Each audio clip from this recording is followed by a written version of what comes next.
This is TWiT. All of the technology that we have today is inevitable, but that's a bit of a misnomer, a mistake, an idea that isn't necessarily true.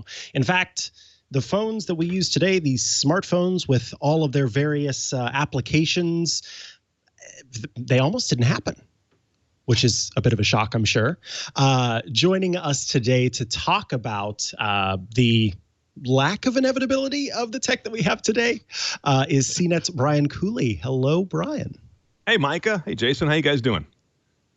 We Awesome. are It's great to see doing you. well. Thank you for being here to talk to us about this. You know, one of the main things that you talk about in this article is device convergence. And that phrase alone takes me back to the keynote presentation of a certain Mr. Jobs, who was trying to talk about the iPhone as this device that was an internet browser, an iPod, and a phone that we all kind of thought, oh, is it three devices? No, it's one device that does all of these things.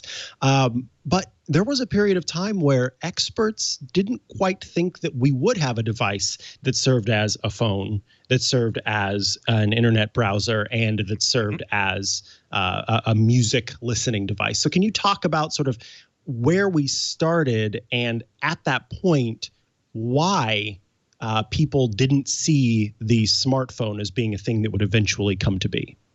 You know, a lot of this, let me read you a couple of quotes from old CNET articles that were fascinating to me as I was reading this. You probably saw them, but for the audience, one CNET writer wrote back in the early 2000s, "Do we really want our phones to do everything?"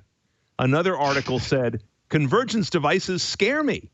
And these are smart technology reporters and editors. So it tells us about what the time was like back then. And so many things had been tried, like the Newton, like General Magic's Magic Cap devices from Sony and AT&T, any number of devices, even Blackberries. They were pretty simple. They didn't do a whole lot except messaging for a long time.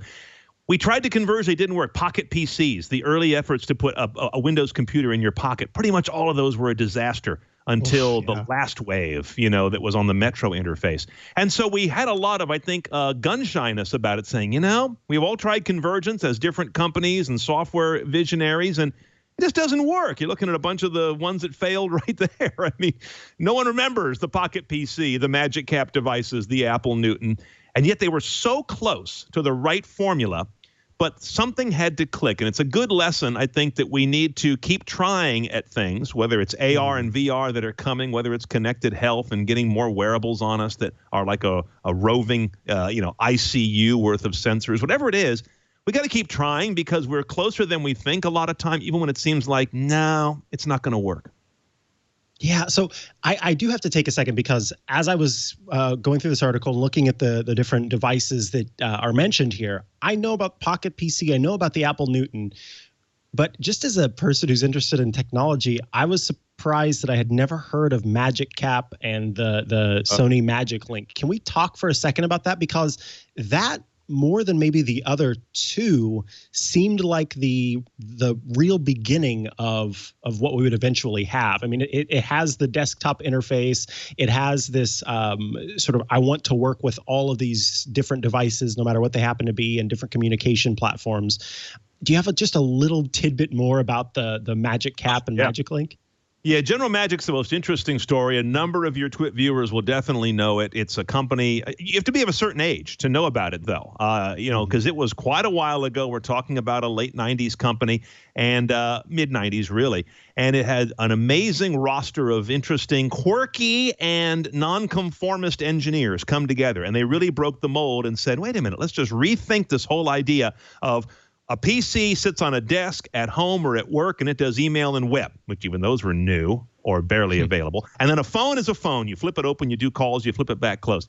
Let's rethink how we bring that together and not just do a mashup, because that's what some of the early devices did. They tried to make something existing smaller or just bolt a couple of existing things together. And General Magic, with their Magic Cap platform, General Magic was the company, came along and said, let's just rethink it from the ground up. It was very Apple. It was a skunkworks cousin of Apple. That's part of the reason it had so much good iPhone, iOS DNA in it early on. It fell apart for various reasons, although they had partners making devices like Sony.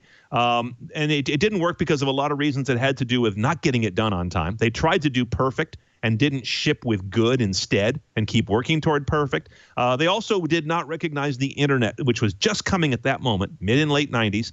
And they were trying to do things on a private network that AT&T, I think, was very much in favor of, as you can imagine. And wireless data was really hard in those days. It really wasn't data. Everything was a modem that was using phone connectivity, just like the old modems did. So there were some things in their way, but it set the table, as you've noticed, as you looked at it. There's a great movie out there right now. It's called, I think, just called General Magic, and we have a link to it in the story. It is such an interesting story in how this idea of convergence and refinement needs to be done as we're innovating with new products that maybe we haven't quite got dialed in yet.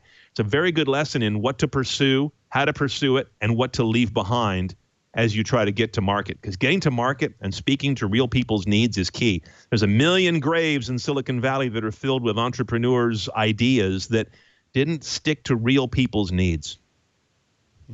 So then let's talk about the bridge here. You know, we went from these devices that you mentioned, sort of private network, private modem system, and General Magic didn't quite make the cut, but there had to be some devices and some ideas that served as whether it be the jumping off point or sort of the bridge between those early devices and the true convergence of all of them that became, you know, the iPhone of today.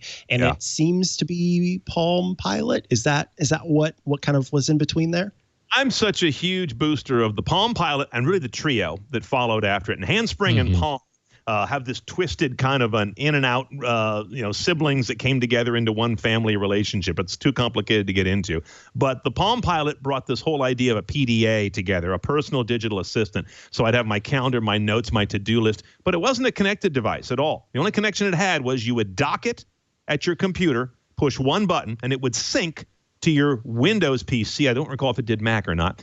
And so you had a desktop version of the same stuff you had on your portable. That was a really big deal then. Now we think of that as silly today in terms of being impressive. But then came the Trio. The Trio was such a big bang, and it was a real hit, sold in huge numbers for its era when it arrived. And it was the one that first brought together the idea of a phone, a web browser, email, and some degree of apps, and all of it built around an operating system and an interface that was built for that new idea, not pulling Windows onto a little screen or yanking the Mac OS over to a small screen. So it was I think it's an undersung hero. It's not forgotten, but I think a lot of folks say, oh, it all started with the iPhone. I don't think it's that simple. The Trio had a huge amount to do with getting us teed up for the era, the iPhone, of course, turbocharged. In reading through your piece and just kind of like seeing how long this arc really was in retrospect, it's truly kind of like, you know, proves the hindsight is 20/20 sort of thing.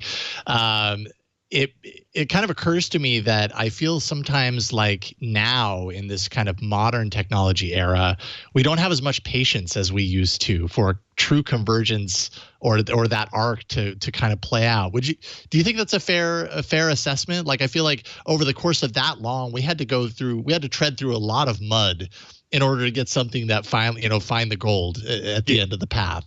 Are we patient enough for that now with like current technologies that could need to develop out? Like AR is one example that you point out, but what do you think? Augmented reality and connected health seem to be the two places, at least that I think, have the potential to blow up next, to take a convergence ethic and then really find a role in a lot of people's lives. And you can look at both of those, especially AR, and you can see a lot of impatience now. But I also would say AR has been coming for a long time. So I don't know that we're out of patience because our patience was short with AR. We're out of patience because AR has been around for a long time, promising us that it's just about to become widely relevant. And it has not done that yet.